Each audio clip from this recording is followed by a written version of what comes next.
Assalamualaikum dan salam sejahtera. Hari ini kita sambung muka surat 46 buku teks praktis sumatif 3. Sebelum ni awak dah buat latihan praktis formatif 3.1 sampai 3.4 kan? Okey, jadi hari ini sambung praktis sumatif 3. Okey, kita tengok sama-sama soalan yang pertama. Soalan yang pertama, jika anda demam jika suhu badan anda melebihi 37 darjah Celsius. Okey. Demam. Keadaan sejuk yang melampau juga boleh menyebabkan suhu badan kurang daripada normal. Okey. Berdasarkan pernyataan di atas, nyatakan 3 faktor yang boleh menyebabkan demam. 3 faktor yang boleh menyebabkan demam. Okey, saya bagi jawapan. Pertama, mungkin disebabkan oleh jangkitan kuman, jangkitan bakteria, samalah tu. Yang kedua, mungkin kerap terdedah kepada cuaca yang terlalu panas. Dan yang ketiga, mungkin kerap melakukan aktiviti yang berat ataupun kerja yang berat. Okey, 3 faktor. Saya dah bagi jawapan. Okey, selesai. Nombor 1B. Berapakah suhu seorang badan yang normal? Suhu seorang badan yang normal, awak boleh dapatkan jawapan di muka surat 36. Tengok muka surat 36. Okey, C. Apakah 4 jenis termometer yang paling sesuai jenis termometer paling sesuai pada bayi berumur di bawah 4 bulan? Jadi awak boleh tengok muka surat 35. Okey. Seterusnya kita tengok soalan nombor 2. Gambar foto 1 menunjukkan 2 jenis termometer, P dengan Q. Nyatakan nama termometer P dan Q. Yang ni pun awak boleh tengok jawapan dia di muka surat 34. Muka surat 34. Okey. B. Apakah kegunaan kedua-dua termometer tersebut? Apakah guna kedua-dua dia? Boleh juga refer muka surat 34. C. Suraya berumur 21 tahun. Termometer umur dia 21. Termometer mana yang sesuai nak ukur suhu badan dia? Rasa yang mana? P ke Q? Kan? Boleh buat pilihan P atau Q. Okey, dia tanya yang tu saja. Nyatakan kesan sekiranya demam panas yang berlarutan tidak dirawat dengan segera. Demam panas berlarutan tidak dirawat dengan segera mungkin boleh menyebabkan kerosakan otak. Ataupun boleh menyebabkan sawan. Okey. Dan kalau berterusan lagi boleh menyebabkan maut, kematian. Okey, saya dah bagi jawapan. Soalan nombor 3. Seorang murid telah menjalankan eksperimen untuk menyiasat kadar denyutan nadi. Bagi 4 orang individu yang berbeza umur. Okey, dia dah bagi ni umur 2 bulan berapa. Lengkapkan jadual di atas. 6 tahun 100, 10 tahun 80, 20 tahun 70. Agak-agak kalau 2 bulan berapa? Boleh teka kan? Boleh agak kan? Awak tengok trend dia menurun kan? Jadi awak agak-agak lah. Okey. 3B. Nyatakan pemula ubah yang dimanipulasi. Kalau soalan tu bagi jadual macam ni, nak tahu mana satu pemula ubah yang dimanipulasi, ambil kolom yang depan sekali. Inilah ni, umur. Pemula ubah yang dimanipulasi, kotak dia tu, kolom tu kat depan sekali. Pemula ubah yang bergerak balas, biasanya kolomnya yang di belakang sekali. Ni. Okey, dapat. C. Nyatakan hipotesis kan. Hipotesis ni awak boleh tengok muka surat 38. Awak tengok eksperimen bawah faktor umur. Okey. Tengok balik muka surat 38. Berapakah kadar denyutan nadi seorang atlet terlatih? Atlet terlatih ni kadar denyutan nadi dia kurang daripada orang normal lah. Kurang daripada orang normal. Jadi saya dah buat rujukan. Nilai yang boleh dapat adalah 60 hingga 65 denyutan per minit. Denyutan per minit. Okay. Biasanya rendah daripada orang biasa. Okay. Denyutan nadi yang normal berapa? Boleh tengok dalam buku teks. Denyutan nadi orang yang normal berapa? Okay, awak boleh refer buku lah, ada dalam buku tu. Okay. Fariza telah menjalankan pemeriksaan denyutan nadi secara berkala di sebuah hospital. Okay. Pada bahagian manakah biasanya bacaan nadi diambil oleh jururawat? Kalau kita pergi hospital, kat mana biasanya diambil? Di pergelangan tangan. Pergelangan tangan, kan? Kalau kita pergi hospital, kan? Pergelangan tangan. Mana dia? Okey.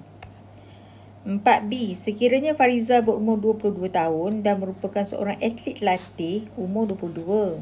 Atlet latih, ramalkan kadar denyutan nadi Fariza.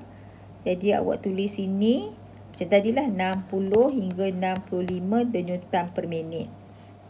Dia ulang balik soalan tadi, C. Di samping membuat pemeriksaan denyutan nadi, Fariza juga telah membuat pemeriksaan tekanan darah. Okay, dia pun buat pemeriksaan tekanan darah. Dia mendapati bahawa tekanan darahnya adalah normal. Okay, tekanan darah dia normal. Ramalkan bacaan tekanan darah Fariza. Kalau normal berapa? Okay. Kalau yang normal berapa, awak boleh refer buku teks muka surat 42. Kan? Boleh tengok ada jawapan kat situ.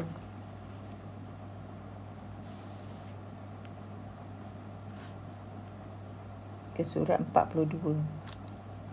Tengok sendiri, 4D. Bagaimanakah Fariza boleh memastikan dia sentiasa sihat? Jadi awak tengok muka surat 42. Ada juga muka surat 42. Awak tengok perenggan kedua. Perenggan kedua.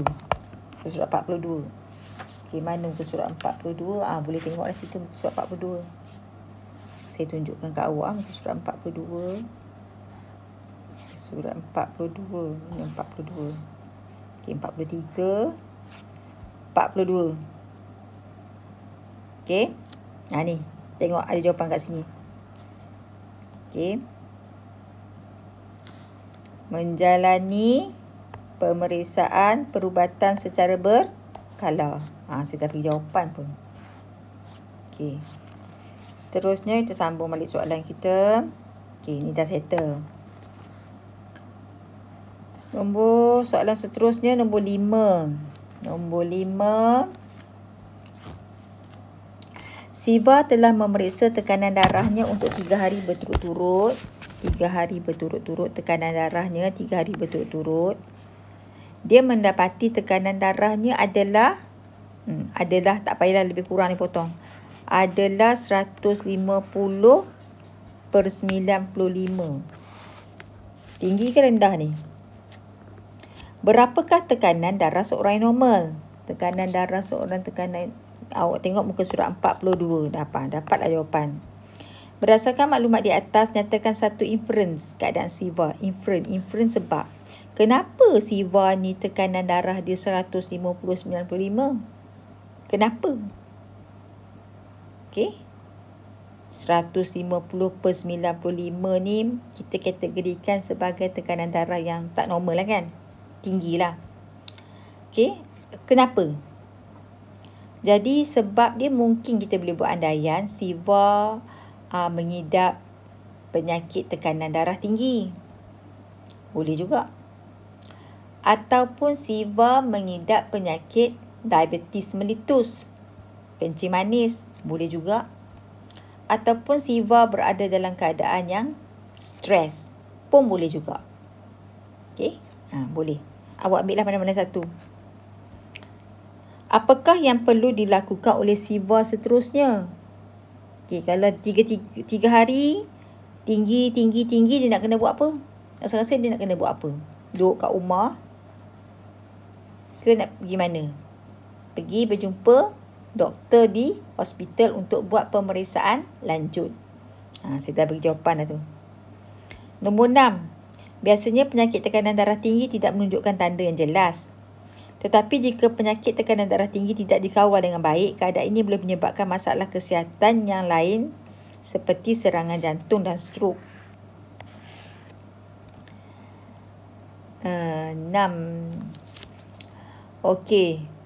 Soalan, nyatakan masalah kesihatan lain yang mungkin dihadapi oleh pesakit tekanan darah tinggi. Yang ni awak boleh cari di muka surat 42. Ada jawapan kat situ. Apakah alat yang digunakan untuk mengukur tekanan darah? Pun ada dalam buku ni. Alat apa? Nak pakai alat apa tu? Okey. C. Nyatakan perbezaan di antara tekanan sistolik dengan tekanan diastolik. Yang ini ada di muka surat 41. Diastolik tu bacaan apa? Tekanan sistolik tu bacaan apa? Muka surat 41. Okey, saya dah bagi jawapan dah. Ke surat 41. Okay, awak tengoklah sendiri dah. Nombor 7. Azni berumur 27 tahun. 27. Dia mendapati suhu badannya tidak konsisten. Tak konsisten tu maksudnya tak tetap. Suhu badan dia berubah-ubah. Adakah Azni boleh menggunakan termometer rektal untuk menyukat suhu badan dia? Sesuai tak guna termometer rektal ni? Boleh ke tak boleh? Okey. Jisim badan berlebihan boleh meningkatkan risiko mendapat penyakit serius yang lain. Okey, jisim badan yang berlebihan ni dapat penyakit serius yang lain. Nyatakan 5 penyakit serius tu. 5 penyakit serius tu awak boleh tengok muka surat 44. Ada kat situ. Awak cari kat situ ada. Ke surat 44. Okey. B. Nur Antasha mempunyai jisim badan berlebihan. Okey, jisim badan berlebihan. Sekiranya anda pakar pemakanan yang sedang merawatnya, nyatakan nasihat yang akan anda berikan kepadanya. Awak tengok muka surat 44 juga. Semua ada kat sini ya. Kat mana tu? Okay, saya ajar awak cari. Muka surat 44. Okey. Apakah nasihat kalau anda tu pakar pemakanan? Inilah nasihat dia ni. 1, 2, 3, 4, 5, 6, 7. 7 kan? Jadi saya kat sini saya nak awak bagi 3 nasihat. Tak payah sampai 7, 3 cukup. Pilihlah mana-mana satu. Nah? Okey. Okey. 3 saja. 3 nasihat. 9. Maklumat di bawah menunjukkan senarai makanan sarapan pagi yang dijual di kantin sekolah. Marisa sedang berusaha untuk menurunkan berat badan. Okay, nak turunkan berat badan. Makanan manakah yang sesuai untuk Marisa bersarapan? Rasa-rasa mana? Bihun goreng, telur goreng macam tak sesuai kan? Nasi lemak, ada lemak, ayam goreng berempah, ayam goreng betul tak sesuai. So yang ni lah sesuai. Wajarkan jawapan anda. Wajarkan ni macam bagi sebab lah. Kenapa sandwich telur ni sesuai? Pertama, awak boleh cakap sandwich telur ni kurang berminyak. Kurang minyak. Kurang lemak. Apa lagi? Kurang minyak. Kurang gula. Boleh juga kurang gula. Lagi satu, tinggi dengan serat. Iaitu banyak sayur-sayuran. Nah. Okey. Yang tu jawapan dia. Okey, jadi saya nak awak buat latihan ni dalam buku latihan. Seperti biasa, format tulis latihan. Okey, contoh saya ajar lagi sekali. Kena tulis hari apa, tarikh apa. Lepas tu awak tulis tak payah ni lah. Awak tulis sini latihan buku teks muka surat. Surat apa? Oh, sebelum tu tulis sini. Praktis sumatif 3. Buku teks muka surat 46 sehingga 48. Garis. Lepas tulislah soalan. Okey, tulis soalan. Kalau benda yang macam dalam kotak ni, contohnya kalau ada gambar rajah tak payah salin lah. Lagi satu, kalau ada jadual pun tak payah salin jadual. Salin soalan saja. Okey, soalan, lepas tu jawapan. Soalan, jawapan. Okey. Okey, itu saja kerja untuk hari ni. Terima kasih.